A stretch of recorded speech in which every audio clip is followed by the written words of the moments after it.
Okay, we're still in the L6 Start document, and before we look at patterns, I'd like to look at Edit Colors just a bit more because it's such a great feature. So first I'm going to click and drag with my black arrow selection tool and select the red and gold logo. Now currently this is made up of a CMYK color and a Pantone color, but ordinarily logos would be either all CMYK or all Pantone colors. So it's real easy to convert this logo to all CMYK. All we have to do is go into the Edit menu, and we'll go to Edit Colors and choose Convert to CMYK. Simple, easy. Okay, and now that logo is all CMYK. The Pantone color has been converted to the closest we can get using combinations of cyan, magenta, yellow, and black. Okay, I'm going to Command-Z or Control-Z to undo that, and besides a CMYK logo or a all Pantone colors logo, clients would also usually like an RGB version and maybe a grayscale version.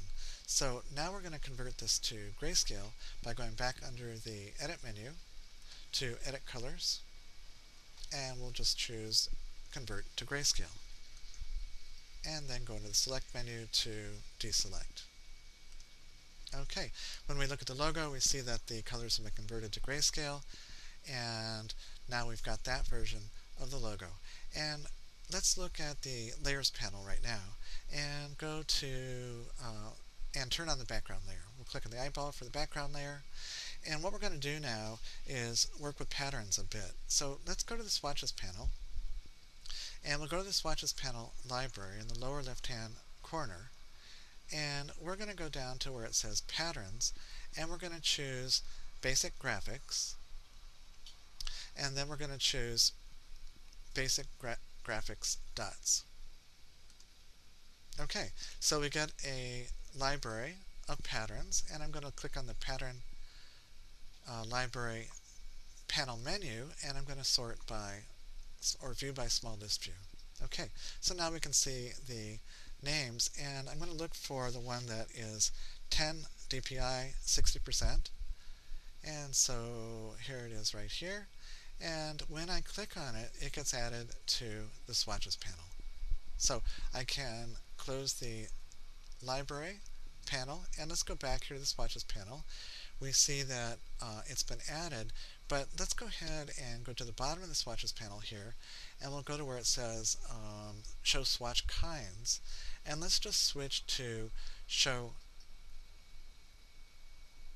Pattern Swatches. There we go.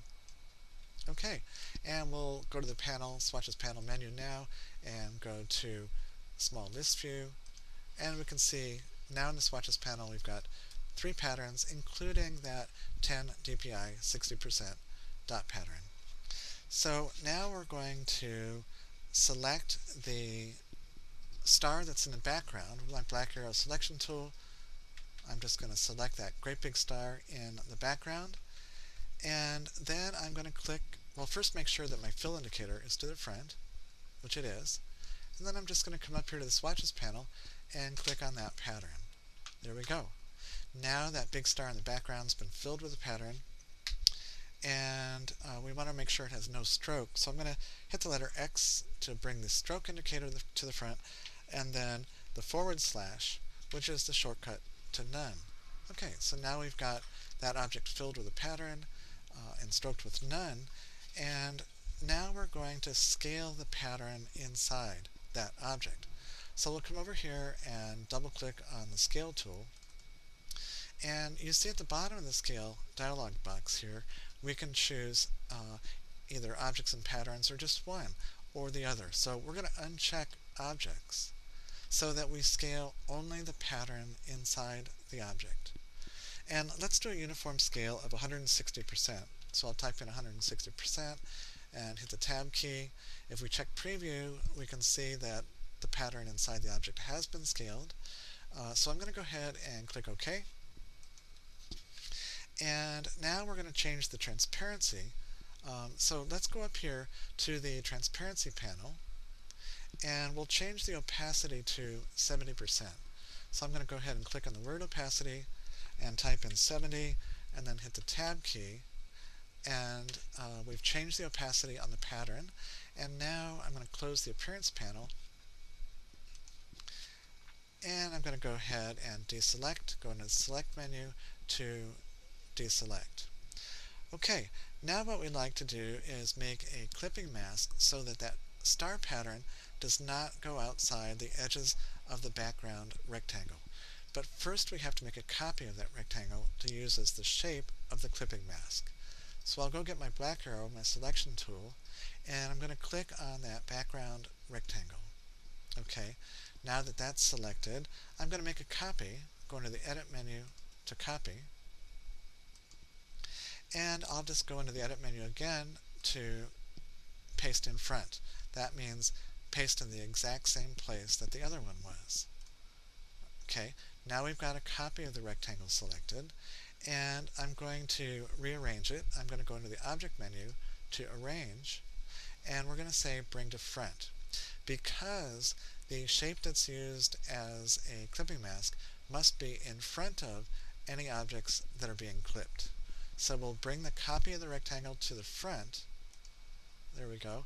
And also, when we turn it into a clipping mask, any attributes, appearances applied to the rectangle will disappear, any strokes or fills. So it'll just keep the shape of the rectangle to use as a mask.